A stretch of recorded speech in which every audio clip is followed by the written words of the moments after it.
آسمان از عطر روز آکنده بود، گرد ما گویی حریر ابرها،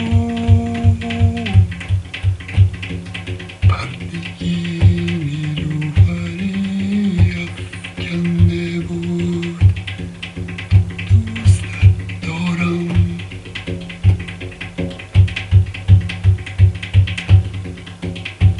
دوستت دارم، خموش و خسته جان، باز هم لغزید بر لبهای من، لیک گویی در سکوت نیم روز گم شده از بی‌حاصلی آوای من.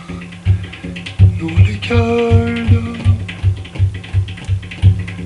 آفتاب، ای آفتاب، بر گل خشکیده دیگر متاب. تشنه لب بودیم و او ما را فریفت در کویر زندگانی چون سراب. در خطوط چهرش ناگه خزید سایه های حسرت پنهان او.